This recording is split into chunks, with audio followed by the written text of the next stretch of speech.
بسم اللہ الرحمن الرحیم، السلام علیکم. آپ دیکھ رہے ہیں پروگرام دین اور ہم، اور میں ہوں احسن عمر. ناظرین، ہر بار ہماری کوشش ہوتی ہے کہ ہم ایسے ٹاپکس لے کر آئیں کہ جو اس وقت سوسائٹی کے اندر پریویل کر رہے ہوں اور کہیں نہ کہیں کسی نہ کسی لیول پر اس کو لے کے لوگ کنفیوژن کا شکار ہوں، تو اسی بہانے ان کی کنفیوژن دور کی جائے. آج جس موضوع پر ہم بات کر رہے ہیں وہ ہے آزادی. دیکھا جائے تو کہنے کو ہم سب آزاد ہیں، ہم جسمانی طور پر آزاد ہیں، لیکن کچھ ناخداؤں کے ہاتھوں جو اس دنیا میں موجود ہیں ہم غلامی کا شکار رہتے ہیں.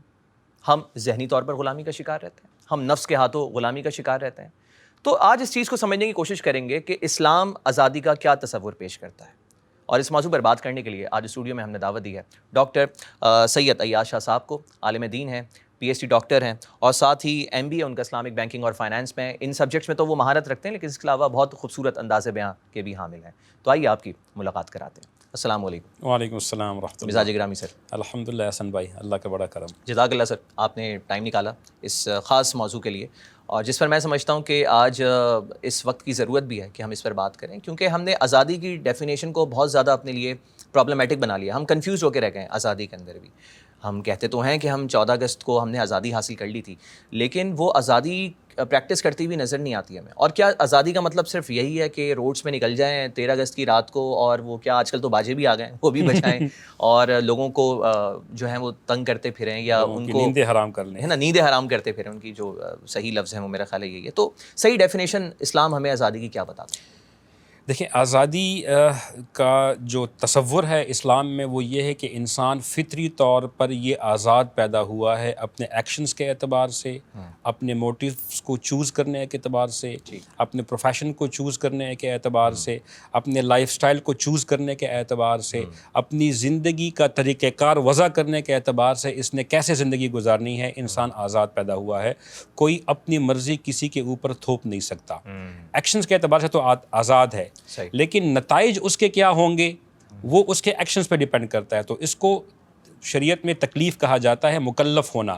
لا یکلف اللہ نفسا الا وسعها. اللہ پاک نے انسان کو اس کے جو وسعت ہے، اس کی جو اپروچ ہے، اس کے مطابق مکلف بنایا ہے.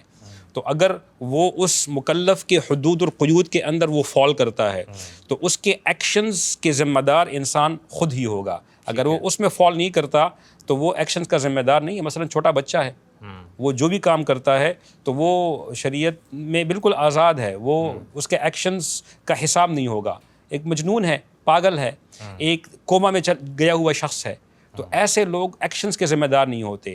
لیکن جو صحیح سالم ہے، مینٹل کیپیسٹی اس کی برابر ہے، فزیکل کیپیسٹی اس کی برابر ہے، تو وہ کام کرنے میں تو آزاد ہے، لیکن اس کے جو ریزلٹس آئیں گے یہ شخص ان کاموں کا ذمہ دار ہوگا. ٹھیک ہے. اچھا، آپ نے کہا کہ اسلام آپ کو مکمل آزادی دیتا ہے آپ کے ایکشنز کے اعتبار سے، جبکہ میرا اس میں یہ اوپینین ہے کہ کہیں نہ کہیں تو اس نے ایک حد لگائی ہوئی ہے نا آپ کے لیے.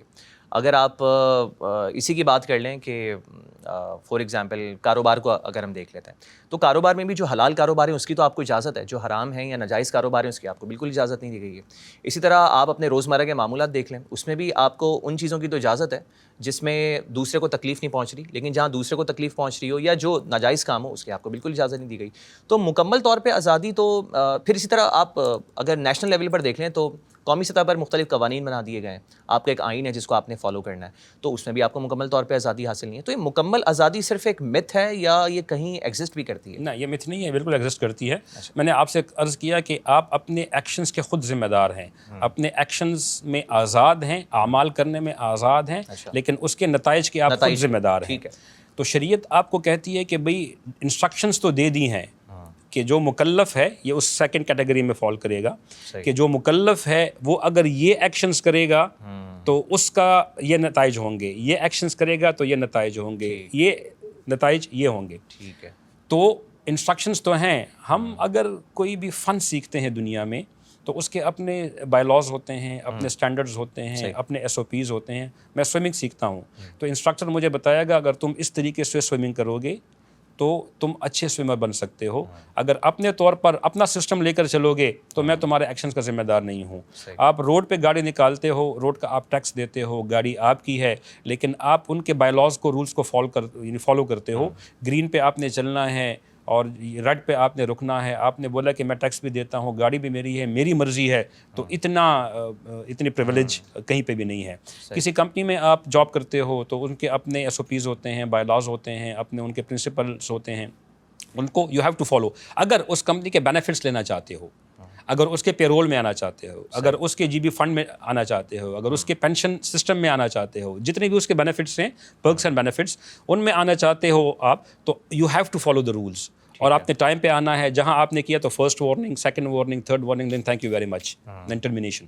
تو اسی طرح اگر آپ اللہ رب العزت کے اس سسٹم میں آنا چاہتے ہو تو you have to follow the rules. اور یہ وہ رولز ہیں کہ جو آپ اس میں اگر کمی بیشی کرتے ہو تو then the consequences will be faced by you. تو ایکشنز میں تو آپ آزاد ہو, لیکن اگر آپ اس پیراڈائم میں آتے ہو تو you need to follow the rules. اور دو قسم کے پیراڈائمز ہیں, ایک بالکل آزادی والا کہ جو مرضی ہے جس کو چاہے فالو کرو, ایک ہے اللہ کو فالو کرنا. تو دنیا میں جو پرسیپشن ہے وہ یہ ہے کہ الدنیا سجن المؤمن, دنیا مومن کے لیے قید خانہ ہے, وجنت الکافر, اور کافر کے لیے آزادی ہے. جنت کا تصور آزادی کا ہے بیسکلی. تو میں یہ کہتا ہوں اکثر کہ دو قسم کی قیدیں ہیں اور دو قسم کی آزادیاں ہیں, and you need to choose. اگر آپ نے دنیا میں آزاد رہنا, ہر قسم کے اصولوں سے آزاد, ہر قسم کے لاز سے آزاد, قوانین سے آزاد, حدود سے آزاد, قیود سے آزاد رہنا آپٹ کیا, تو آخر میں آپ کو قید ہونا پڑے گا.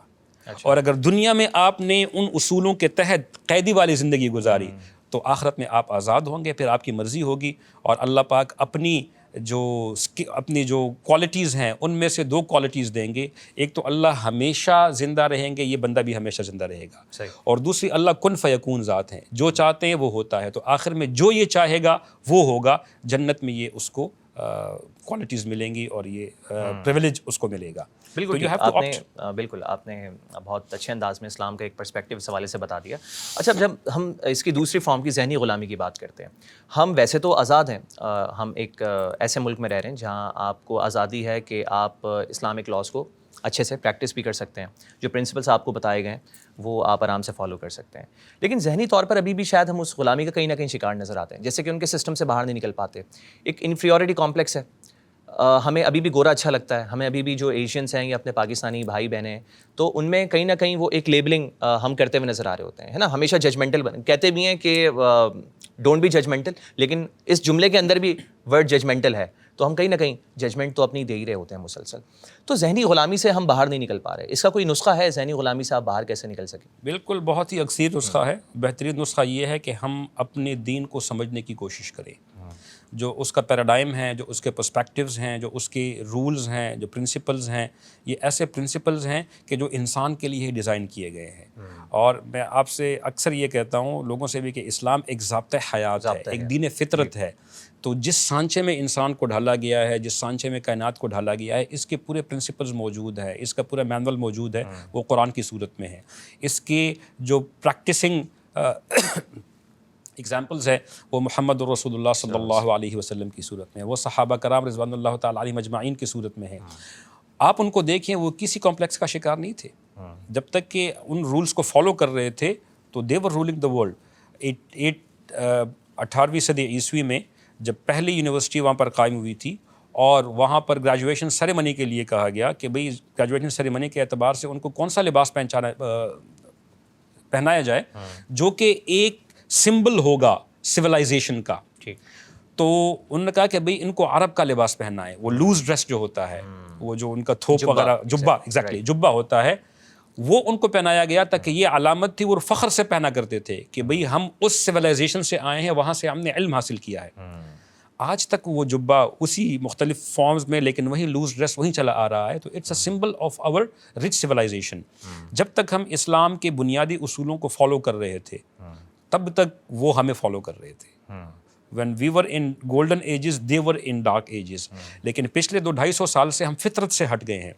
ہمارا ایجوکیشنل سسٹم, ہمارا سوشل سسٹم, ہمارا سماجی فائنینشیل معاشی نظام, اقتصادی نظام, سیاسی نظام, سب چونکہ ہم ان کو نقالی میں لگے ہوئے ہیں اور اپنے اصل کو بھول چکے ہیں, تو قدرت نے تو ہم سے بدلہ پھر لینا ہوگا. ٹھیک ہے, اس لیے ہم تنزل اور انحطاط کا شکار ہیں اس وقت. اچھا, کچھ چیزوں کی آپ نے جیسے بھی بات کی, جیسے کہ آؤٹ فٹ ہے آپ کا, اکثر لوگ یہ بھی آپ کو لیبل کر دیتے ہیں یار یا تم پینٹ شرٹ میں جو ہے وہ گھوم رہے ہو یا تم نے سوٹ ووٹ پہن لیا ہے تو تم تو ابھی تک ذہنی غلامی سے باہر نہیں نکل سکے ہو, تم تو ویسٹ کے غلام ہو کر رہے ہو. تو کیا صرف لباس بدل جانے سے آپ کی یہ جو مینٹل پرسیپشن ہے وہ چینج ہو جاتا ہے؟ کیا ضروری ہے ایک شخص اگر سوٹ میں گھوم رہا ہے تو وہ ذہنی طور پر غلامی کا شکار ہو؟ دیکھیں لباس اور دیگر ایسی کئی چیزیں ہیں نا. میں نے ایک شلوار قمیض پہنی ہے, حضور صلی اللہ علیہ وسلم نے شلوار قمیض نہیں پہنی تھی, اس لباس کو پسند فرمایا تھا, لیکن یہ میرے کلچر کا حصہ ہے. لباس اور اس طریقے کے اور بھی ان پر آپ قیاس کرتے جائیے گا کہ اس کے اندر کچھ بنیادی اصول شریعت نے بتائے ہوتے ہیں, اور اس کے ایگزامپلس پھر وہ ہوتا ہے, اس کی ڈیمونسٹریشن ہوتی ہے.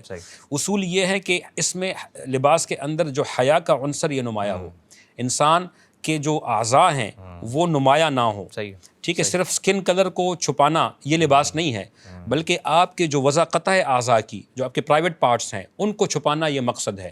تو وہ اگر چھپے ہوئے ہوتے ہیں تو وہ کیسا بھی لباس ہو, لوز پینٹ ہو جس میں اعضاء آپ کے جو ہے وہ نمایاں نہ ہو, ان کی شیپ ہے, ان کی سائز ہے وہ نمایاں نہ ہو, تو you are free to use any لباس. اب لباس کی بات آئی گئی ہے تو اس پوائنٹ کو بھی لے کر آ جاتے ہیں, کیونکہ خواتین کو اکثر دیکھا ہے کہ یہ شکایت رہتی ہے کہ اسلام نے جو آزادی انہیں دی گئی ہے, یا تو وہ اپنی ایک انٹرپریٹیشن اس میں سے نکال رہی ہوتی ہیں کہ بھائی کہاں لکھا ہے ایسا کہ بھائی ہمیشہ اس کو عورت کو حجاب میں ہونا چاہیے, مکمل طور پہ اپنے آپ کو کور کرنے چاہیے. اچھا, اس میں بھی کہیں نہ کہیں پھر ہمیں کہیں اختلاف نظر آتا ہے. کوئی کہتے ہیں کہ آپ نقاب لے سکتے ہیں, کوئی کہتے ہیں آپ حجاب لے سکتے ہیں, کوئی کہتے ہیں چہرے کو چھپانا ضروری نہیں ہے, کوئی کہتے ہیں چہرے کو چھپانا ضروری ہے. وہ لائک ہیونگ دیز کانٹرڈکشنس, لیکن اس کے باوجود بھی ابھی تک بھی انہیں لگتا ہے کہ شاید ایک کنزرویٹو سوچ اسلام عورت کے حوالے سے رکھتا ہے. کیا ایسا حقیقتاً ہے؟ گو کہ نہیں ہوگا آبویسلی. میں چاہ رہا ہوں کہ ایک وہ ایسا جواب آ جائے, مدلل قسم کا جواب آ جائے کہ اس میں ان کو بھی یہ چیز سمجھ میں آئے کہ آزادی تو آپ کو دی گئی ہے, لیکن پھر مرد کی آزادی ورسز عورت کی آزادی, اس میں ایک ڈفرینس ہمیں کیوں نظر آتا ہے, وہ بھی اچھا خاصا. مرد کا جو ڈیفالٹ سسٹم ہے, جو اس کی جسمانی ساخت ہے, جو اس کی ذہنی ساخت ہے, تو مرد کو ایک ٹف جسم دیا گیا ہے, ایک ٹف ذہن دیا گیا ہے, اس پر پریشرز آئیں گے, وہ کمائی کرے گا, وہ دنیا کا سامنا کرے گا, اور جسمانی طور پر بھی اس کے اندر ایسی خوبیاں, ایسی صلاحیتیں اور ایسی چیزیں رکھی گئی ہیں کہ اس پر جتنا بھی سخت چیز آئے وہ برداشت کر سکتا ہے. صحیح. ٹھیک ہے, خاتون کو صنف نازک کہا جاتا ہے. ٹھیک ہے, یہ ایک وہ کہ اب تو صنف آہن بھی کیٹیگری میں آ گئے ہیں, وہ اپنے آپ کو صنف آہن کے طور پہ بتا رہے ہوتے ہیں.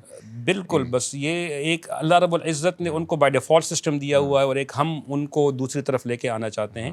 وہ میں ایک مثال پیش کرنا چاہ رہا تھا لیکن شاید یہ مناسب نہ ہو اس کے لیے. بہرحال بائی ڈیفالٹ خاتون کو اس طریقے سے ڈیزائن کیا گیا ہے کہ وہ مرد کو فیسیلیٹیٹ کرے. آدم علیہ السلام کو اللہ نے بائی ڈیفالٹ بنایا, پھر ان کے لیے بی بی حوا علیہ السلام کو پیدا کیا گیا. تو خاتون اپنا اگر اپنے اصل میں رہے تو وہ صنف نازک ہے, اینڈ شی از پریویلیجڈ. جو بھی نوبل چیز ہوتی ہے, جو بھی پریویلیج چیز ہوتی ہے, جو قیمتی چیز ہوتی ہے, اس کو ہمیشہ سائڈ پہ اور اپنی حفاظت میں رکھا جاتا ہے, اس کو الگ رکھا جاتا ہے, اس کو کورڈ رکھا جاتا ہے, لوگوں کی جو نظروں سے دور رکھا جاتا ہے. اسلام کی نظر میں ہر عورت یہ گھر کی ملکہ ہے, ہر عورت یہ شہزادی ہے.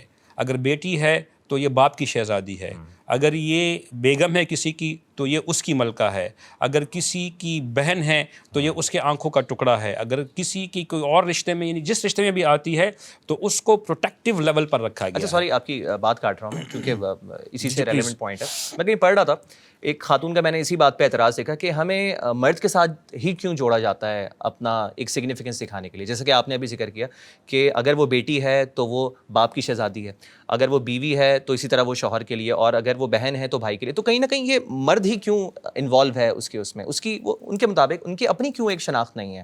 اگر آپ ورکنگ ویمن میں بھی دیکھیں تو وہاں پہ آپ دیکھیں گے ڈومیننس جو ہے وہ ادارے میں وہ مرد حضرات کی چلتی ہے. آپ اسی لیے پھر یہ سارے لاز آ جاتے ہیں, ورک پلیس ہیرسمنٹ والے اور یہ تمام چیزیں. تو کسی بھی اینگل میں کہتے ہیں سوسائٹی کے کسی بھی شعبے میں آپ دیکھیں وہاں پر آپ کو ڈومیننس والی جو چیز آئے گی, یا ہم بھی اگر پہچانے جائیں گے تو ہم کسی مرد کے ریفرنس سے پہچانے جائیں گے. تو کیا ہماری خود کی کوئی شناخت نہیں ہے؟ ہمیں کیا اتنی بھی آزادی نہیں دی گئی کہ ہم اپنی ایک شناخت کم از کم رکھ سکیں, اس کے بارے میں بات کر سکیں؟ میں چاہوں گا کیونکہ امپورٹنٹ کوشچن ہے, اس پر ہم بریک کے بعد بات کریں. پروگرام میں وقت ہوا ہے مختصر سی بریک کا, کہیں مت جائیے گا ناظرین, بہت امپورٹنٹ ڈسکشن چل رہا ہے. آپ سے ملاقات ہوتی ہے ایک بریک کے بعد.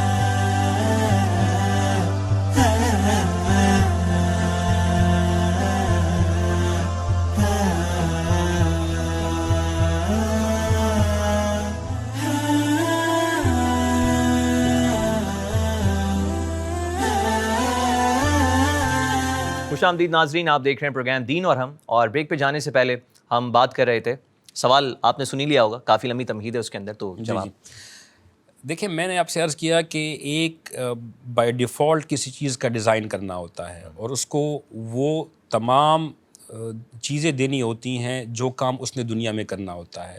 میرے پاس کار ہے اور میری کار شاید ٹرک سے مہنگی ہو، لیکن میں کار پہ ٹرک والا بوجھ نہیں لاد سکوں گا. صحیح. میں اگر کار پہ ٹرک والا بوجھ لا دوں گا تو اس کے جو شاکس ہیں، اس کے ٹائرز ہیں، اس کی باڈی ہے، اس کو برداشت نہیں کر پائے گی. ٹھیک ہے. تو خاتون کو جو بائی ڈیفالٹ ڈیزائن کیا گیا ہے وہ اللہ پاک نے ایسا ڈیزائن کیا گیا ہے کہ اس کی پروٹیکشن اور اس کا آگے چلنا یہ اس کے ساتھ ہے کہ وہ مرد کے ساتھ اٹیچ رہے، کیونکہ دونوں ایک ہی جنس ہیں. مرد بھی اشرف المخلوقات ہے، یہ بھی اشرف المخلوقات ہیں. میری سائیکل ہے، وہ اس کے لیے دو پہیے چاہیے. میں ایک پہیے پر اس کو چلانا چاہوں تو اس کو چلانے کے لیے مجھے انتہائی مشقت کرنی پڑے گی، لیکن جو اس کی کیپیسٹی ہے اس کیپیسٹی تک پہنچانے کے لیے شاید ایک پہیہ میرے کام نہ آئے، دوسرا پہیہ جڑے گا تو اس کی کیپیسٹی صحیح طریقے سے استعمال ہوگی. مرد بھی اگر اپنی کیپیسٹی میں آگے بڑھنا چاہے تو وہ آگے بڑھ سکتا ہے، کیونکہ بائی ڈیفالٹ اس کا ڈیزائن ایسے کیا گیا ہے قدرت کی طرف سے. لیکن جب خاتون کا پہیہ اس کے ساتھ ملے گا تو اس کو جو ہے وہ سپیڈ اس کی ملٹیپلائی بائی کئی گنا زیادہ ہو جائے گی. خاتون کا جو بائی ڈیفالٹ ہے وہ اکیلے اگر کہیں پہ جائے گی، اپنی شناخت بنانے کی کوشش کرے گی تو بھلے بنا لے. ایکسیپشنل کیسز ہر جگہ پر ہوتے ہیں، لیکن ہم جب بھی قاعدے کی بات کرتے ہیں تو قاعدے میں 49-51 کا ریشو ہوتا ہے. ایکسیپشنز ہر جگہ پہ ہوتے ہیں. مجھے آپ 2-3 اگر مثالیں دیں گے تو ٹھیک ہے وہ ہو سکتے ہیں، لیکن اوور آل آپ ریشو نکال لیں تو ریشو میں پھر جو خاتون ہے وہ اس کی پہچان مرد کے ساتھ ہے دنیا میں، اس کائنات میں. اور یہ اس کے جو بائی ڈیفالٹ ہونے کا جس طریقے سے جس سانچے میں وہ ڈالی گئی ہے، اس میں اس کے لیے فخر ہے. اس سانچے سے وہ نکل کر انڈیپینڈنٹ زندگی کی طرف آتی ہے تو شاید 1-2 کیسز میں کامیاب ہو جائے، لیکن اوور آل سیناریو میں وہ کسی نہ کسی طور پر مرد کی کمی کو محسوس کرے گی. اور اگر وہ نہ بتانا چاہے تو اس کی مرضی ہے، لیکن وہ محسوس کرے گی. وہ مرد چاہے مختلف رشتوں میں ہو، باپ کی صورت میں ہو، بھائی کی صورت میں ہو، بیٹے کی صورت میں ہو یا شوہر کی صورت میں ہو، ان تمام صورتوں میں وہ کرے گی. تو یہ اللہ رب العزت کا نظام ہے. تو یہ تو اللہ پاک نے کائنات میں ان کو اس سسٹم میں چلانا تھا تو اللہ پاک نے ان کا ڈیزائن ایسے کیا. اب چڑیا اگر یہ شکایت کرے کہ مجھے کمزور ٹانگیں کیوں دی گئی ہیں، ان کو کمزور ٹانگیں تو دی گئی ہیں لیکن اس کو پر بھی دیے گئے ہیں کہ جس کی وجہ سے وہ اپنی حفاظت کر سکے. تو عورت کو اس سانچے میں ڈھالا گیا ہے تو اس کو اور کئی سکلز دی گئی ہیں. اس کو مطلب ویسے بہت سی جسمانی ساختیں ہیں کہ مرد کو اس کا سامنا نہیں ہے، کیونکہ وہ اس نے دنیا میں کام کرنا ہے تو وہ 30 ڈیز کام کرے گا. لیکن عورت کو جسمانی ساخت کے اعتبار سے بہت سے ایسے مراحل سے گزرنا پڑتا ہے کہ اس کو ریسٹ کرنا پڑتا ہے، چاہے وہ بچوں کی پیدائش کے اعتبار سے ہو، چاہے وہ دیگر ساخت کے اعتبار سے ہو. تو اس کا ڈیزائن ہی ایسا کیا گیا ہے.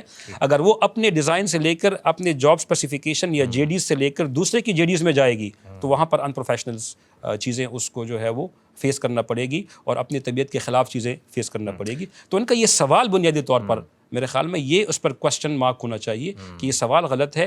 یہ پرسیپشن ہم میں جہاں سے آیا ہے وہ ہم عورت کا حال دیکھیں، جہاں مرد عورت کو استعمال کر رہا ہے وہاں پہ، چاہے وہ ویٹرس کی صورت میں ہو، چاہے وہ ہوسٹس کی صورت میں ہو، چاہے وہ ریسیپشنسٹ کی صورت میں ہو. خاتون ریسیپشن پہ ہوگی and she has to smile, she has to offer the courtesy. چاہے اس کا گھر میں بچہ بیمار ہو، چاہے اس کے والد بیمار ہو، گھر میں مسائل کا شکار ہو، لیکن وہ اپنی مسکراہٹ کو بیچے گی تو تنخواہ لے گی.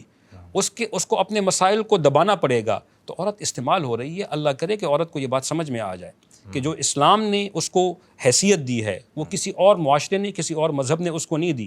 اگر وہ ان انسٹرکشنز اور اس مینول کے مطابق آتی ہے تو she will be respected, otherwise she will be used. پھر ان کا پوائنٹ آف آبجیکشن یہ ہوتا ہے کہ آپ ایک طرف یہ کہہ رہے ہیں کہ ابھی جیسے ہم نے گزشتہ اس میں بات کی تھی ایکسلنس کی طرف آپ جائیں. اب جب ہم ایکسلنس کی طرف جانے لگتے ہیں تو رکاوٹ تو سب سے بڑی مرد ہی بنتے ہیں اس میں، عورت کی آزادی کے اعتبار سے. مثال کے طور پہ بھائی آپ نے کہا کہ آپ میٹرک کریں, آپ نے کہا آپ انٹر کریں, کر لیا, آپ نے کہا گریجویشن کریں, ماسٹرز کریں, پھر ہم نے ایم فل کے لیے بھی اپلائی کر دیا, پھر پی ایچ ڈی بھی کر لیا. اب جب میں نے پی ایچ ڈی کر لیا, میرے پاس پی ایچ ڈی کی ڈگری آ گئی, تو اب کیا میں گھر کا کچن چلاؤں گی؟ کیا میں نے گھر کا کچن چلانے کے لیے پی ایچ ڈی ڈگری حاصل کی ہے؟ کیا میرا حق نہیں کہ میں باہر نکل کے کام کروں؟ بلکہ میں تو کہیں پڑھ رہا تھا کہ اگر کوئی عورت ڈاکٹر ہے, اس نے باقاعدہ ایم بی بی ایس اپنا کلیئر کیا ہے, پھر پریکٹس کر لی ہے, اب وہ باقاعدہ کسی ہاسپٹل کو یا کلینک کو جوائن کرنا چاہ رہی ہے, تو یہ تو شریعت بھی میرا خیال ہے اس اعتبار سے کہتی ہے کہ آپ نے, یہ تو انسانیت کے لیے بھی ایک تو خدمت ہے, دوسرا یہ اچھی بات ہے, اس چیز کو باقاعدہ پروموٹ کرنا چاہیے. لیکن باقاعدہ ہم نے دیکھا ہے ہمارے کلچر کچھ اس طرح کا ہے کہ ہماری پریفرنس یہ ہوتی ہے کہ وہ کہیں رشتہ مانگنے بھی جا رہے ہیں, بھائی ڈاکٹر بہو ہو. ڈاکٹر بہو تو آپ کو چاہیے, لیکن ڈاکٹر بہو آپ کو کچن کے لیے چاہیے. تو کچن میں ڈاکٹر بہو کا کیا کام ہے؟ یا شاید گھر میں کوئی شخص بیمار پڑ جائے, اس میں تو اس کی وہ تمام جو اس نے ایجوکیشن حاصل کی ہے, جو ایکسپرٹیز ہیں اس کی, وہ کام آ جائے. لیکن پریکٹیکل لائف میں وہ لوگوں کے تو کام نہیں آ رہی ہے. اس کے بھی ظاہر ہے ایمبیشنس ہوں گے, اس نے بھی کچھ خواب دیکھے ہوں گے. تو کیا اس نے صرف وہ کچن کی حد تک خواب دیکھے تھے؟ تو پھر کیا اس لیے اس کو پڑھایا لکھایا گیا؟ میرے خیال میں ہم دو مختلف چیزوں کو جو ملا رہے ہیں نا, وہ مختلف چیزوں کو ملا رہے ہیں. ہم علاقائی ثقافتوں کو, سماجی جو ویلیوز ہیں ان کو شرعی ویلیوز کے ساتھ ملانے کی کوشش کر رہے ہیں. اسلام نے تو کبھی بندش نہیں لگائی. اگر آپ ڈاکٹر ہیں تو آپ پریکٹس بھی کریں, لیکن ایک آپ کی جو ہے وہ پرائمری آبجیکٹیوز ہیں اور دوسرے آپ کے سیکنڈری آبجیکٹیوز ہیں. ٹھیک ہے. عورت کا جو پرائمری آبجیکٹیو ہے نا, وہ گھر کی ملکہ ہے. اس نے گھر کے مینجمنٹ سسٹم کو سنبھالنا ہے, اس نے نسلوں کی پرورش کرنی ہے. یہ اس کے پرائمری آبجیکٹیوز ہیں. اس کے سیکنڈری آبجیکٹیو جو ہے وہ معاشرے کے اندر جا کے سرو کرنا. تو اگر اس کے سیکنڈری آبجیکٹیوز کی وجہ سے پرائمری آبجیکٹیو پہ فرق نہیں پڑ رہا, تو شی از الاؤڈ ٹو گو. اگر وہ مینیج کر پا رہی ہے, اس کے اندر اتنی سکلز ہیں, اپنے سکلز لیول کو ڈیولپ کر لیا ہے, ایکسلنس کی طرف چلی گئی ہے, تو شی کین ڈو دیٹ. آپ صلی اللہ علیہ وسلم کے زمانے میں جتنی بھی مرہم پٹیوں والے کام تھے وہ خواتین کرتی تھی. اما عائشہ رضی اللہ عنہا وہ احد میں گئی ہیں, کہیں صحابیات گئی ہیں, انہوں نے صحابہ کی جو ہے وہ ہاتھ بھی بٹایا ہے, گھر میں کام کر کے فائنینشیل سپورٹ بھی ان کو دی ہے. اور آپ صلی اللہ علیہ وسلم نے خواتین کے ساتھ جو رویہ اختیار کیا جانا تھا وہ بھی بتایا گیا ہے. اصل میں خاتون جو تھی نا, خاتون کو مختلف زمانے کے مختلف سماجوں نے وہ حقوق نہیں دیے جو کہ ان کو دینے چاہیے تھے. صحیح. اسلام نے آ کے ان کو وہ سارے حقوق دیے اور ان حقوق پر اضافہ بھی دیا. ہر اعتبار سے ان کو, بیٹی کے اعتبار سے, میں بار بار یہ اس لیے کہہ رہا ہوں کہ یہ بائی ڈیفالٹ یہ اٹیچڈ ہیں. اگر ہم ان کو جدا کرنے کی کوشش کریں گے تو جو معاشرے کے آوے کا آوا بگڑ جائے گا. اگر یہ ساتھ جڑے رہیں گے تو معاشرہ سیکیور رہے گا, یہ سیف رہے گا. اور مرد بھی اٹیچڈ ہے نا بھائی, کسی ماں کا ہی بیٹا ہے نا, تو وہ بھی کہیں نہ کہیں اٹیچ ہی رہتا ہے اس والے اس جنس کے ساتھ. تو یہ اگر اپنے اس پرائمری آبجیکٹیوز کو اچیو کرتی ہیں اور اس کے اندر اتنی سکلز ہیں, اللہ پاک نے بہت سی سکلز بنائی ہیں, تو وہ جا کے اپنے سیکنڈری, لیکن وہ حدود اور قیود ہونی چاہیے. وہ جو فطری آزادی ہے, اس فطری آزادی کی لاج ان کو رکھنی چاہیے. اگر وہ اس فطری آزادی کے اصولوں سے باہر جاتی ہیں تو اللہ پاک کی نظر میں اولئک کل انعام, پھر یہ انسانوں کی کیٹیگری سے آزاد ہو جاتے ہیں اور یہ جانوروں کی کیٹیگری میں آ جاتے ہیں.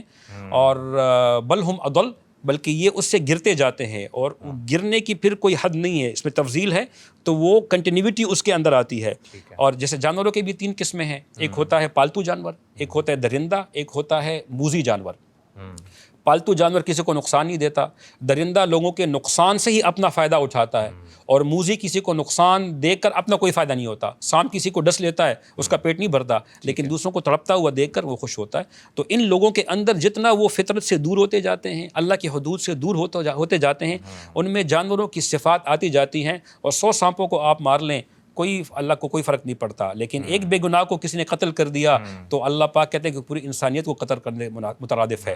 تو جو فیصلے ہونے ہوتے ہیں وہ پھر اس انسانوں کی بیس پر نہیں ہوتے, وہ ان انسانوں کی بیس پر ہوتے ہیں. تو اگر آپ اپنی فطرت سے جڑے رہیں گے, جو ڈیفالٹ پرپز ہے آپ کا, اس سے جڑتے رہیں گے. میں نے آپ کو مثال دی اپنی گاڑی کی. اب گاڑی ڈیزائن ہی کمفرٹ کے لیے ہوئی ہے, بوجھ کے لیے ڈیزائن ہی نہیں ہوئی. ٹھیک ہے. تو خاتون کا ڈیزائن جو ہے وہ اور مقاصد کے لیے ہے, مرد کا ڈیزائن اور مقاصد کے لیے. دونوں جب ملتے ہیں, A+B جب مل جاتے ہیں تو وہ پھر فارمولا آپ لگا لیں. اس کا مطلب یہ جینڈر اسپیسیفک رولز اسلام نے رکھے ہیں. تو Exactly. اس پر اس بات کو جواز بناتے ہوئے اعتراض کرنا کہ شاید ہم سے ہماری شخصی آزادی چھین لی گئی ہے یا مرد کو سپیریئر بنا دیا گیا ہے, تو میرا خیال ہے یہ ایک valid point یہ اس حوالے سے۔ ٹریڈیشنلس پہ اعتراض والا بنتا ہے. اب جیسے مثلا پٹھانوں کا کلچر ہے, ان کا کچھ اور کلچر ہے, پنجابیوں کا کچھ اور کلچر ہے, سندھیوں کا کچھ اور کلچر ہے, ویسٹرن کلچر کچھ اور ہے. آپ اگر دیکھیں, اگر ویسٹرن ویلیوز کو آپ دیکھیں, کہ میں خود انگلینڈ سے پڑھا ہوں, میری کیمبرج سے گریجویشن ہے, میں وہاں پر رہا ہوں, ان کو قریب سے دیکھا ہے. وہاں کے جو لوگ ہیں, جو خاندانی لوگ کہلاتے ہیں, آپ ان کی ویلیوز کو دیکھ لیں خاتون کے مقابلے میں. صحیح بات ہے, وہ ویلیوز آپ کو پھر نظر ایگزیکٹلی. ایک ہے جو نارمل سوسائٹی ہوتی ہے, اور ایک ہے جنہوں نے خود کو پریسٹیجس رکھا ہوتا ہے, تو ان کی خاتون کے بارے میں وہی ویلیوز ہیں کم و بیش جو اسلام خاتون کے بارے میں ویلیوز ان کو دیتا ہے. ٹھیک ہے, اپنا مائنڈ سیٹ تھوڑا سا ہمیں ان چیزوں کے حوالے سے صحیح کرنے اسلام کی کبھی بھی خاتون کے کام کرنے پر اعتراض نہیں کرتا, یہ بات ذہن میں رکھیں. اسلام کبھی اعتراض نہیں کرتا, یہ ہمارا ایک خود سے ہم نے پرسیپشن بنا لیا. Exactly. اور perception بعض کو ٹھیک اوقات کرنے کی ضرورت کچھ ہے. لوگ ہیں معاشرے میں جو زبردستی ہمیں یہ پرسیپشن اپنانے پر مجبور کرتے ہیں, تو ہمیں سمجھنا چاہیے ان چیزوں کو, اور خود بھی میرے خیال ہے پڑھنا چاہیے, اسٹڈی کرنا چاہیے, اسی کے بعد یہ ساری چیزیں آپ کو ایک پکچر کلیئر ہوتی ہوئی سامنے نظر آئے گی. سر بہت بہت شکریہ, پروگرام کا وقت تمام ہوا اور آپ نے دوبارہ ہمیں وقت دیا, ہم اس کے لیے شکر گزار ہیں, اور انشاءاللہ بہت جلد آپ کو ایک اور پروگرام میں بھی انوائٹ کریں گے.